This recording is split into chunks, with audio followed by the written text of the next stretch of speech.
فہل من مدکر، ہم نے اس قرآن کو یقیناً آسان بنایا ہے نصیحت حاصل کرنے والوں کے لیے۔ کون ہے جو نصیحت حاصل کرے؟ دوستو، نبی علیہ الصلوۃ والسلام کی حدیث ہے، فرمایا جو شخص اچھی طرح وضو کرے، خوشبو لگائے، مسواک کرے، پھر وہ مسجد میں تشریف لائے اور جب امام خطبے کے لیے کھڑا ہو جائے تو وہ خاموشی کے ساتھ خطبہ سنے اور کوئی لغو کام نہ کرے۔ لغو کام سے مراد صحابہ کرام نے بتایا کہ کسی کو یہ بھی نہ کہے کہ تو خاموش ہو جا، تو اس کے لیے اگلے جمعہ تک اور اس کے علاوہ 3 دن تک نور ہی نور، اس کے لیے نیکیاں ہیں۔ اور جو شخص جمعہ کے دوران بات چیت یا کوئی بھی لغو کام کیا جس نے اپنے اعمال کو، اس کو عمل کو ضائع کر دیا، وہ جمعے سے بالکل ایسے ہی جائے گا جیسے بالکل وہ خالی ہے، اس کی ڈوری میں چھید ہیں، جو بھی عمل کیا اس نے ضائع کر۔ اس لیے خاموشی کے ساتھ اور توجہ کے ساتھ بات سنیں۔ بات کرنے والا چاہے کتنا ہی حقیر ہو، کمزور ہو، مگر بات جو کی جا رہی ہے وہ اللہ رب العالمین کی ہے۔ اس ذات سے بڑی ذات کوئی نہیں، اس سے اعلیٰ ذات کوئی نہیں، وہ خالق ہے تمام مخلوق۔ اور اس کے ساتھ جو بات کی جاتی ہے وہ تمام مخلوق میں سب سے اعلیٰ ہستی کی بات کی جاتی ہے، وہ محمد کریم صلی اللہ علیہ وآلہ وسلم کی بات کی جاتی ہے، جن کی بات، جن کا وزن فرشتے صحیح حدیث میں 2 آئے، انہوں نے وزن کے لیے نبی علیہ الصلوۃ والسلام کو ترازو میں کہ ایک پلڑے میں رکھا اور دوسرے پلڑے میں امت کے 2 لوگوں کو، پھر پوری کی پوری امت کو رکھا، اور فرشتے نے جو کہ حاکم فرشتہ تھا اس نے کہا اگر تم پوری کائنات کو بھی دوسرے پلڑے میں رکھ دو تو محمد رسول اللہ صلی اللہ علیہ وسلم کی ذات سے وزن ان کا زیادہ نہیں ہو سکتا۔ آپ کی بات کا اتنا وزن ہے، اس لیے توجہ سے سنیں تاکہ آپ فائدہ اٹھا سکیں، اور جہاں کوئی کمی بیشی ہو بعد میں آپ سوال بھی کر سکتے ہیں، کوئی ذہن میں اگر سمجھ ہو رہ جائے تو آپ اس کے بابت پوچھ سکتے ہیں کہ بھئی یہ بات کیسے کی، کیوں کی، کہاں سے کی۔ پچھلے جمعہ پہ ہم نے ذکر کیا تھا قرآن مجید سے عقیدے کا، کہ اللہ تبارک و تعالیٰ نے فرمایا کہ میرے علاوہ کسی کی عبادت نہیں کرنی، میرے علاوہ کسی سے مانگنا نہیں، میرا کسی کو شریک نہ کرانا، وگرنہ ہلاک ہو جاؤ گے، تباہ و برباد ہو۔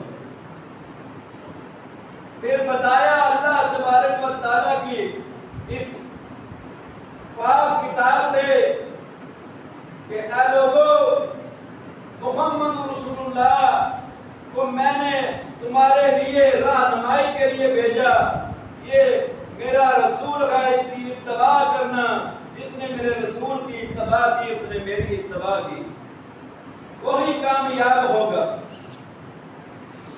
پھر بتایا کہ تمہارے معاملات میں کوئی تمہارا بڑے سے بڑا عالم ہو اور ان میں کسی معاملے میں اختلاف پڑ جائے تو اس بات کو اللہ اور اس کے رسول کے بتائے ہوئے طریقے کے مطابق چیک کر لینا، جو بات جس کی بات رسول اللہ صلی اللہ علیہ وسلم کی بات سے، اللہ کے قرآن سے مل جائے اس بات پہ عمل کرنا۔ پھر بتایا، یہ بھی نصیحت کی ہے اللہ نے کہ تم میرا ذکر کرو گے، میں تمہارا ذکر کروں گا، تم میرا شکر ادا کرو گے، میں تمہیں اور زیادہ عطا کروں گا۔ تو اللہ کی نعمتوں کا شکر ادا کریں۔ آج انشاءاللہ اسی اللہ کے قرآن سے کوشش کریں گے کہ دنیا میں زندگی گزارنے کا جو اللہ نے طریقے بتائے ان میں سے چند طریقے بیان کرنے کی انشاءاللہ کوشش ہوگی. ٹائم مختصر ہے، توجہ سے سن لیں. اللہ تعالیٰ فرماتے ہیں سورہ آل عمران آیت نمبر 185 میں وَمَا الْحَيَاةُ الدُّنْيَا إِلَّا مَتَاعُ الْغُرُورِ. فرمایا اللہ تبارک و تعالیٰ نے لوگوں یہ دنیا کی جو زندگی ہے یہ تو دھوکے کا سامان ہے. کیا مطلب کہ یہ جو زندگی ہے نا دنیا کی یہ بہت ہی تھوڑی سی زندگی ہے، بہت ہی تھوڑی سی زندگی ہے. کتنی؟ نبی علیہ السلام نے فرمایا کوئی شخص اپنی انگلی کو سمندر میں ڈالے اور اس کی انگلی کے ساتھ جو پانی رہ جائے یہ زندگی اتنی ہے اور اگلی زندگی سمندر کی طرح ہے، نہ ختم ہونے والی. تو دھوکے کا سامان ہوا کہ نا ہم اپنی زندگی میں چھوٹی سی زندگی میں اپنے لیے پکے مکان تعمیر کرتے ہیں، اپنی ہر سہولت آسائش کے لیے کوششیں، اور اس کے بعد اس میں ایسے مگن ہوتے ہیں کہ اس مالک کی جس نے ہمیں عطا کیا فکر ہی اس کی فکر ہی نہیں، اس کے حکموں کو ہم واگزار ہم پہ عمل ہی نہیں کرتے. اس دنیاوی زندگی میں ایسے مگن ہو جاتے ہیں. نبی علیہ السلام نے جو فرمایا تھا کہ کن فی الدنیا کائنک غریب و عابر السبیل، کیا میرے صحابہ دنیا میں ایسے رہنا جیسے کوئی مسافر ہے، ایک مسافر کی طرح اس دنیا کی زندگی کو گزار.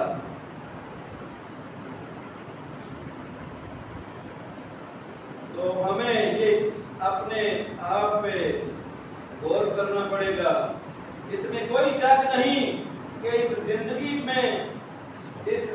میں آپ کو محنت مشقت کرنی پڑے گی. دنیا میں رہتے ہوئے اپنی اولاد کی فکر کے لیے، معاش کی فکر اور رہنے کے لیے ایک اچھا مکان بنانے سے اللہ نے منع نہیں کیا. کوئی بھی آپ دنیاوی آسائش حاصل کرنا چاہیں کر سکتے ہیں، ممانعت نہیں، مگر ایسے نہیں کہ آپ بھول جائیں اپنی اگلی زندگی کو جو ہمیشگی والی زندگی.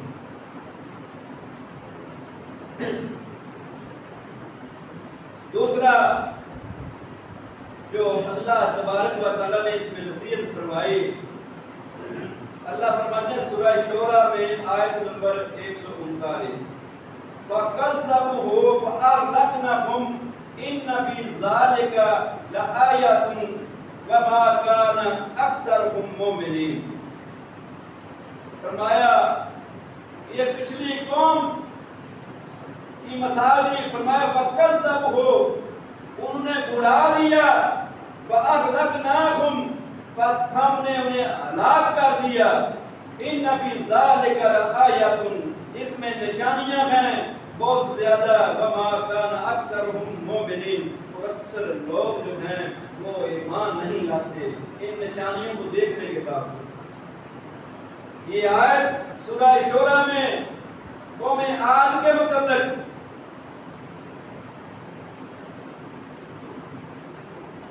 وہ قوم جو کہ اپنی طاقت پہ بڑا گمان کرتی تھی، بڑے تگڑے جوان تھے، مضبوط جسم والے، اور حضرت ہود علیہ السلام کی دعوت پہ وہ ایمان نہیں لائے. اور جب انہوں نے کہا کہ اللہ کا عذاب قریب ہے تو انہوں نے کہا دیکھ لیں گے کیسی باتیں کرتے ہو، کون سا عذاب. تو اللہ تبارک و تعالیٰ نے ایسی ہوا چلائی اور بادل برسایا کہ ایسی وہ ہوا تھی کہ جس میں وہ اڑتے تھے اور اڑ کے سر کے بل نیچے گرتے تھے.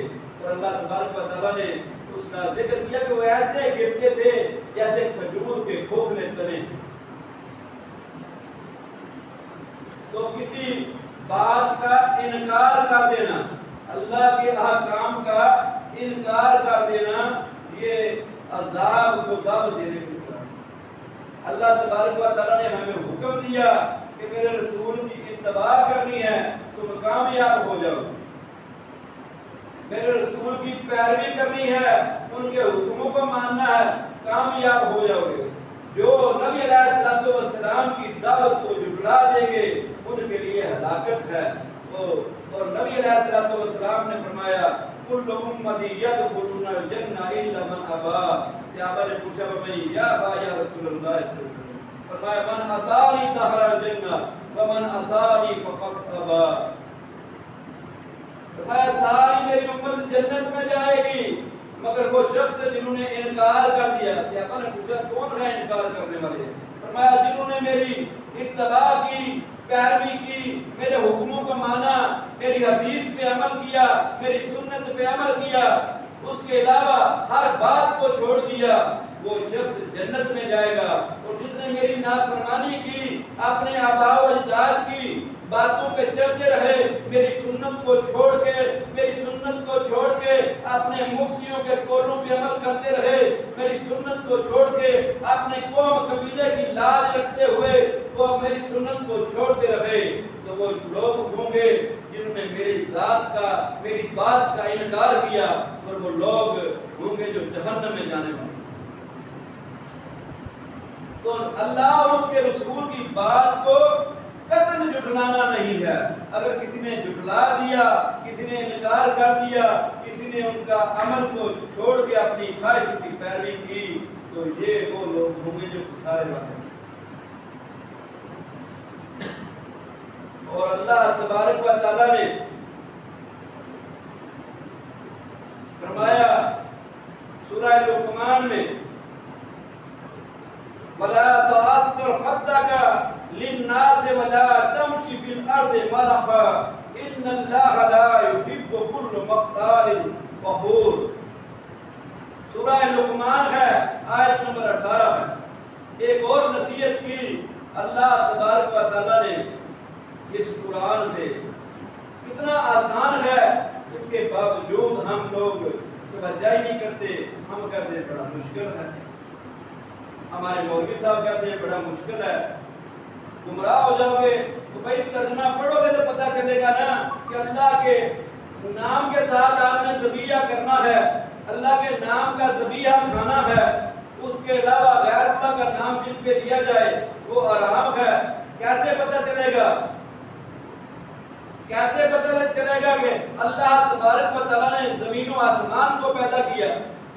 کیسے پتہ چلے گا کہ اللہ تبارک و تعالیٰ نے محمد کریم صلی اللہ علیہ وسلم کی اتباع کا، پیروی کا حکم دیا؟ کیسے پتہ چلے گا کہ اللہ تبارک و تعالیٰ نے جنت اپنے پرہیزگار لوگوں کے لیے جو نمازوں کی پابندی کرتے ہیں، جو روزے رکھتے ہیں، فرض ہو زکوٰۃ ادا کرتے ہیں، توفیق ہو حج کرتے ہیں، اچھے اخلاق والے ہوتے ہیں، ان کے لیے رکھا؟ کیسے پتہ چلے گا کہ ترجمے کے بغیر پڑھیں گے؟ کیسے پتہ چلے گا کہ ہم نے اپنی بیویوں کے علاوہ کسی دوسری طرف نہیں جانا؟ فرما دیا اللہ تبارک و تعالیٰ نے اگر تم جاؤ گے تو حدوں کو پامال کرنے والے ہو۔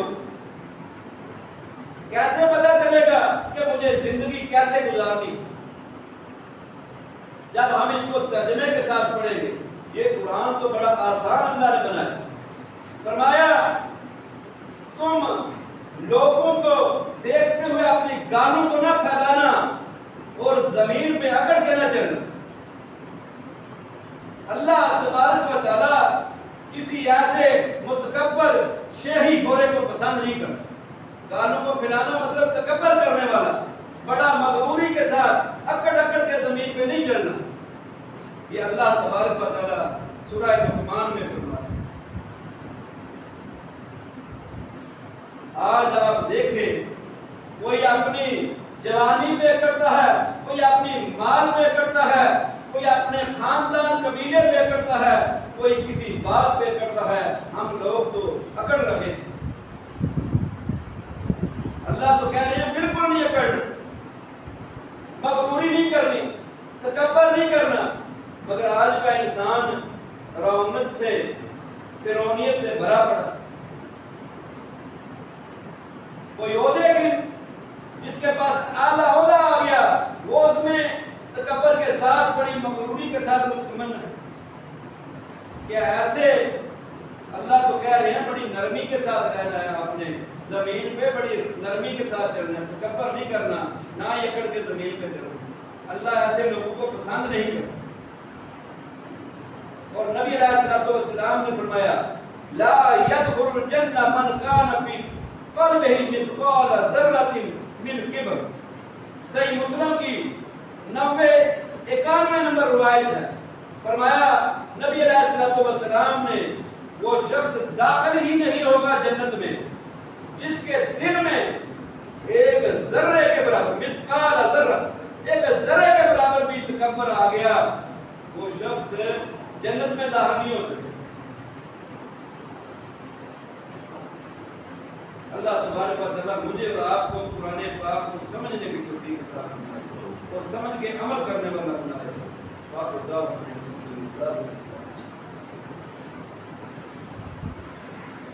نحمده ونستعينه ونستغفره ونعوذ بالله من شرور أنفسنا ومن سيئات أعمالنا.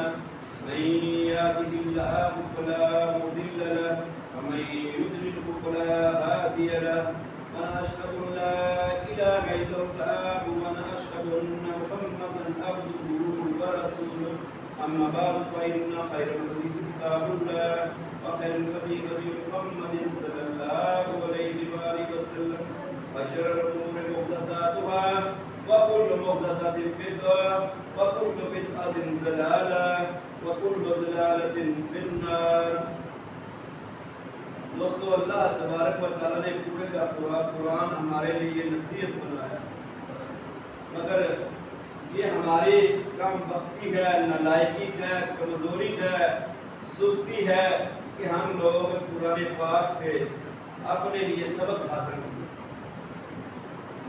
یہ وہ کتاب ہے جو ہماری کامیابی کی ضامن ہے، مگر ہم لوگ اس قرآن کی طرف متوجہ ہی نہیں، ہم غور ہی نہیں کرتے. قرآن تو پورے کا پورا ہمارے لیے رہنمائی کے اصول مقرر کرتا ہے، ہمیں بتاتا ہے قرآن کہ تم نے زندگی کیسے گزارنی ہے، تمہارا عقیدہ کیا ہونا چاہیے، اللہ تبارک و تعالیٰ کے متعلق تمہارے کیا نظریات ہونے چاہیے، کیسے تمہارے عمل ہونے چاہیے. اور نبی علیہ الصلوۃ والسلام کے متعلق قرآن واضح بتاتا ہے کہ میرے نبی کی بات کیسے ماننی ہے، میری نبی کی عزت کتنی کرنی ہے، میری نبی کا تذکرہ کیسے کرنا ہے، میرے نبی کو بلانا کیسے ہے، میرے نبی کے ساتھیوں کا ذکر کیسے کرنا ہے، ان کی خوبیاں کیا کیا، اور منافقوں کی، کافروں کی، مشرکوں کی نشانیاں کیا کیا ہیں. اللہ تبارک و تعالیٰ نے اس کتاب میں بالکل وضاحت کے ساتھ بیان کیا، مگر ہم لوگ غور ہی نہیں کرتے. ہمارے پاس ٹائم ہی نہیں، ہمیں فکر ہی نہیں کہ اس قرآن کو ہم کھولیں جو ہمارے گھروں میں بھی پڑے ہوئے ہیں. ہر شادی پہ ہر شخص اپنی بچی کو ایک قرآن سناتا ہے، ہر گھر میں قرآن موجود ہیں. بچوں کو ایک طرح پڑھانے کی ذمہ داری آج کل لے لی ہے، اس کے بعد پڑھے نہ پڑھے ہم لوگوں کو فکر ہے. اور بچے کیسے پڑھیں گے اگر ہم عمل نہیں کریں گے تو بچے کیسے کریں گے؟ اس لیے ہم کو چاہیے کہ ہم پہلے خود قرآن کو کھولیں، اپنے بچوں کو بٹھائیں اور ترجمے کے ساتھ پڑھیں، پھر اس سے نصیحتیں حاصل کریں. اور اللہ تبارک و تعالیٰ نے ایک اور نصیحت فرمائی، سورہ اعراف ہے، آیت نمبر 33 ہے. فرمایا قل انما حرم ربی الفواحش ما ظہر منها وما بطن. آیت نمبر 33 سورہ اعراف. فرمایا اللہ تبارک و تعالیٰ نے کہہ دیجئے بے شک ہم نے حرام کر دیا تم پہ. کیا حرام کر دیا؟ فواحش، فحاشی کو،